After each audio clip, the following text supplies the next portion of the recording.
اب دیکھو میرے مسلمان بھائی، جب ایک سائنسداں کسی مشین کو بناتا ہے، جب ایک سائنسداں کسی مشین کو بناتا ہے، اگر وہ مشین مقصد کو پورا کرتی ہے تو سائنسداں کے ساتھ ساتھ تمام انسان اس مشین کی عزت کرتے ہیں، یعنی اس کی صفائی کرتے ہیں، تیل کی ضرورت ہے تیل دیتے ہیں، اور اچھے عمدہ کمرے میں اس کو رکھا جاتا ہے۔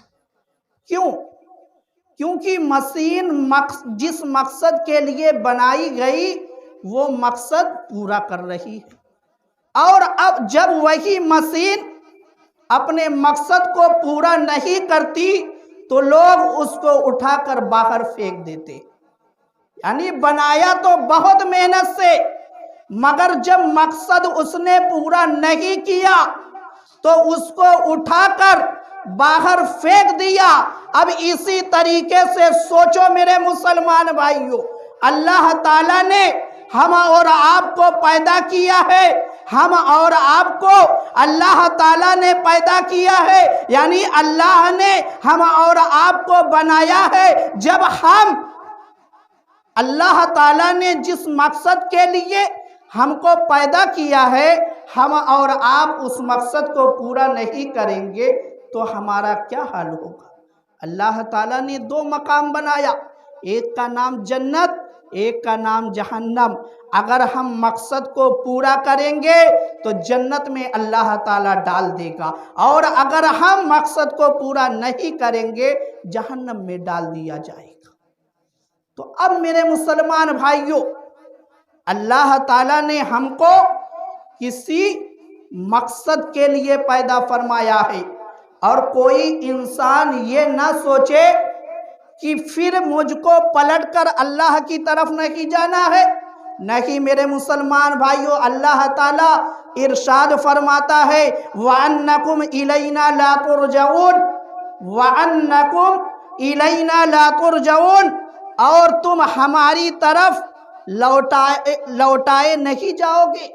یعنی اگر تم یہ سوچتے ہو کہ مجھ کو پلٹ کر اللہ کی طرف نہیں جانا ہے تو میرے مسلمان بھائیوں سن لو، اللہ تعالیٰ نے عمر کو مقرر کیا ہے، ہم ایک دن بھی اپنی عمر سے زیادہ نہیں زندہ رہ سکتے، اس لیے اپنے دماغ میں یہ بیٹھا لو یہ زندگی ہم گزار پائیں گے، اس کے بعد ہم کو پلٹ کے اللہ کی طرف جانا ہے۔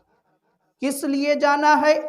سوال و جواب ہوگا، ہم سے پوچھا جائے گا کہ میں نے تم کو جس مقصد کے لیے دنیا میں بھیجا تھا تم نے اس مقصد کو پورا کیا کہ نہیں پورا کیا؟ اس مقصد کو پورا کیا کہ نہیں پورا کیا؟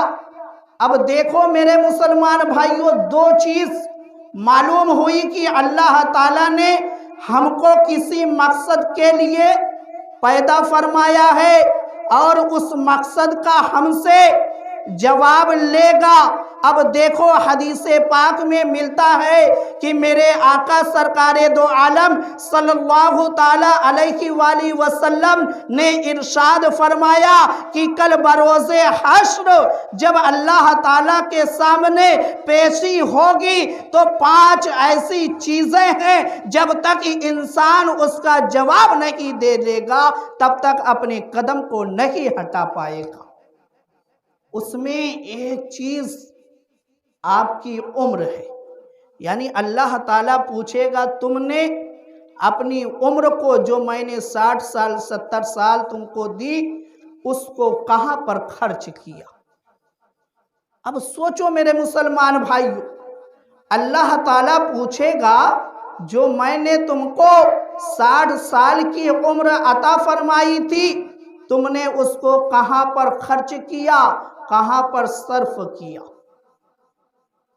دوسری چیز پوچھی جائے گی کہ میں نے تم کو جوانی دی تھی تم نے جوانی کو کہاں پر خرچ کیا؟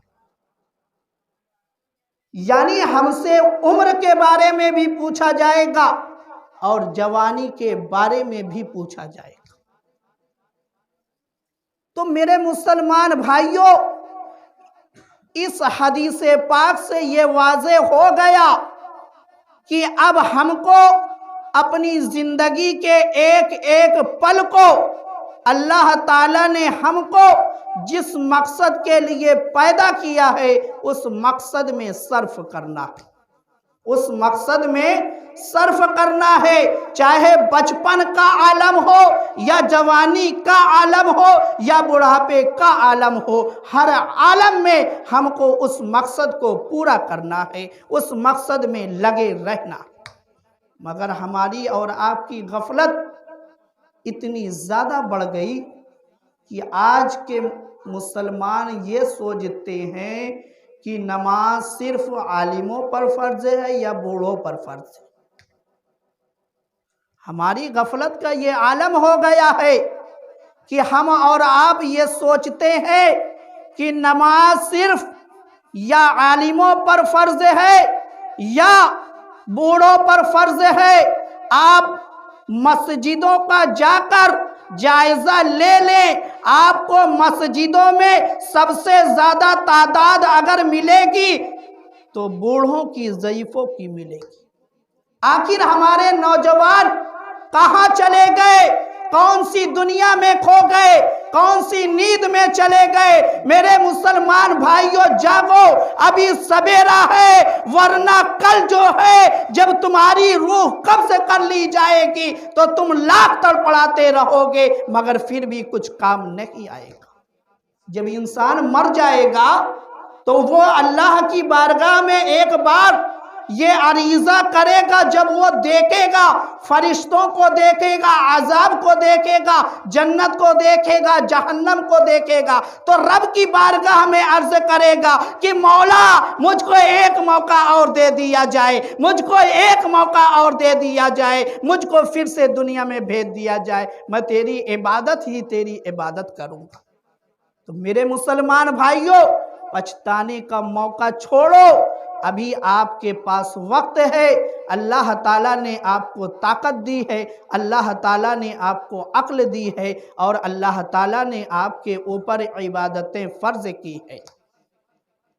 اب میرے مسلمان بھائیوں، کچھ انسان کیا سوچتے ہیں؟ یہ سوچتے ہیں کہ ابھی میرے پاس طاقت ہے، جو طاقت کم ہو جائے گی تب میں نماز پڑھنا شروع کر دوں گا۔ یا کچھ لوگ یہ سوچتے ہیں کہ ابھی میں بچہ ہوں، یعنی میری عمر کم ہے، جب میں ضعیفی کے عالم میں پہنچوں گا تب نماز پڑھوں گا۔ یا ابھی میرے پاس فرصت کا وقت ہے، جب میں مشغول ہو جاؤں گا کاموں میں تب میں نماز پڑھنا شروع کر دوں گا۔ نہیں میرے مسلمان بھائیوں، وہ انسان عقل مند نہیں ہے۔ عقل مند وہ انسان ہے جس کے پاس فرصت کا وقت ہے، وہ اس ارادے سے عبادتوں کو کر رہا ہے کہ کل پتہ نہیں مجھ کو موقع ملتا ہے کہ نہیں ملتا ہے، جو اللہ تعالیٰ نے آج مجھ کو فرصت کا وقت دیا ہے میں اس میں زیادہ سے زیادہ اللہ کی عبادت کروں۔ یہ عقل مندی کی، یعنی عقل مند ہونے کی پہچان ہے۔ تو میرے مسلمان بھائیوں، اللہ تعالیٰ نے ہم اور آپ کو اس عظیم نعمت سے نوازا ہے، اپنی عقل مندی، اپنے آپ کو عقل مند ہونے کا ثبوت دے، اور اللہ نے ہم کو جس مقصد کے لیے پیدا کیا ہے ہم اس مقصد کو پورا کرنے میں لگ جائیں۔ میرے مسلمان بھائیوں، معلوم ہے آج ہندوستان کے اندر مسلمان سب سے زیادہ کیوں پریشان ہے؟ کیوں پریشان ہے؟ تو اس کی دو وجہ ہے۔ پہلی وجہ یہ ہے کہ پہلی وجہ یہ ہے کہ جنگ آزادی کے بعد مسلمانوں کے ہاتھوں سے تمام کاروبار چھین لیا گیا، اور دوسری وجہ یہ ہے کہ مسلمان اپنے مقصد کو بھول گیا، اپنے مقصد کو مسلمان بھول گیا، اسی لیے آج کا مسلمان پریشان ہے۔ رزق دینے والا تو اللہ ہے، اس نے اپنے ذمہ کرم پہ کیا ہے کہ میں تم کو رزق دوں گا، اب دیکھو میرے مسلمان بھائیوں، جو کیڑے مکوڑے زمین کے اندر رہتے ہیں، جب اللہ ان کو رزق دے سکتا ہے تو ہم اور آپ کو رزق کیوں نہیں دے سکتا؟ اگر ہم اس کے فرما بردار بندے بن جائے، وفادار بندے بن جائے، تو یقیناً اللہ تعالیٰ کا فضل و کرم ہم پر ہوگا۔ اب میرے مسلمان بھائیوں، ہم جب دنیا میں آ گئے، پہلی چیز کیا پتا چلا؟ مقصد کے تحت آئے، کسی مقصد کے تحت آئے، اور اس کے بارے میں کل قیامت کے دن پوچھا جائے گا۔ اب ہم کو زندگی کے اندر جو اپنے ایام کو گزارنا ہے، تو کیا آزادی کے ساتھ ہم کو گزارنا ہے؟ یعنی ہم کچھ بھی کرتے رہیں، کچھ بھی کرتے رہیں؟ نہیں میرے مسلمان بھائیوں، اللہ تعالیٰ نے اس کے بارے میں بھی قرآن مجید میں بتایا کہ اَيَحْسَبُ الْإِنسَانُ أَن يُتْرَكَ سُدًى، کیا آدمی اس گھمنڈ میں ہے کہ اسے آزاد چھوڑ دیا گیا ہے؟ میرے مسلمان بھائیوں سن لو، مسلمانوں کو آزاد چھوڑا نہیں گیا ہے، بلکہ مسلمانوں کے لیے ایک گائیڈ لائن بنا دی گئی ہے، جو قرآن کی شکل میں ہے، جو حدیث کی شکل میں ہے۔ ہم کو زندگی اگر گزارنا ہے تو قرآن کی تعلیمات پر چل کے گزارنا ہے، حدیث کی تعلیمات پر چل کے گزارنا ہے۔ یعنی ہم کو کب سونا ہے، کب چلنا ہے، کب اٹھنا ہے، کب بیٹھنا ہے، کیسی گفتگو کرنا ہے، کیا دیکھنا ہے، کیا نہیں کرنا ہے، یہ ایک گائیڈ لائن ہے۔ اب کسی کے دماغ میں یہ سوال آ سکتا ہے، پھر تو اسلام نے ہم کو مجبور کر دیا۔ نہیں میرے مسلمان بھائیوں، اسلام نے ہم کو مجبور نہیں کیا ہے، کیونکہ جس کے پاس قانون ہوتا ہے وہ دنیا سے ممتاز ہوتا ہے۔ ہمارے پاس ایک ایسا مضبوط قانون ہے جس کی وجہ سے ہم نے پوری دنیا پر حکومت کی ہے، اور جنت کے حقدار بھی بنے ہیں اور جہنم سے آزاد ہوئے ہیں، کیونکہ ہمارے پاس قرآن کی شکل میں، حدیث کی شکل میں قانون موجود ہے۔ اب آپ دنیاوی طور پر دیکھ لے، جس ملک کے پاس قانون نہیں ہے، اس ملک کا شمار جو ہے کسی بڑی حیثیت پر، کسی بڑے مقام پر نہیں ہوتا ہے۔ کیوں؟ کیونکہ اس کے پاس اپنا قانون، خود کا قانون نہیں ہے۔ تو اللہ کا فضل ہے کہ ہم اور آپ کے پاس اسلام کا قانون، جو قرآن کی شکل میں، جس کو کسی دنیا دار نے نہیں، پروردگار نے بنایا ہے، جس کو کسی دنیا دار نے نہیں، پروردگار نے بنایا ہے، اور اسی پروردگار نے ہم اور آپ کو بنایا ہے۔ تو بنانے والے سے زیادہ بہتر دوسرا انسان نہیں جان سکتا، اس لیے ہمارے حق میں جو بہتر تھا اللہ تعالیٰ نے حلال کر دیا، جو ہمارے حق میں نقصان دہ تھا اللہ نے حرام کر دیا، تاکہ ہم مسلمان اس کے قریب نہ جائیں۔ اب آخری بات، آخر اللہ نے ہم کو پیدا کیوں کیا؟ تو قرآن مجید کے اندر اللہ تعالیٰ نے ارشاد فرمایا، وَمَا خَلَقْتُ الْجِنَّ وَالْإِنسَ إِلَّا لِيَعْبُدُونِ، وَمَا خَلَقْتُ الْجِنَّ وَالْإِنسَ إِلَّا لِيَعْبُدُونِ۔ اللہ تعالیٰ نے اس آیت کریمہ کے اندر واضح کر دیا کہ میں نے انسانوں کو اور جناتوں کو اپنی عبادت کے لیے پیدا کیا۔ اللہ نے اس آیت کریمہ کے اندر واضح کر دیا کہ میں نے جناتوں کو، انسانوں کو اپنی عبادت کے لیے پیدا کیا ہے۔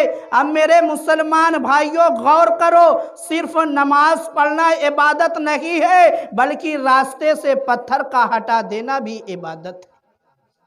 اپنی ماں کے چہرے کو، اپنے والدین کے چہرے کو، اپنے والدین کے چہرے کو دیکھنا بھی عبادت ہے محبت کی نظر سے، اور اپنے بھائی،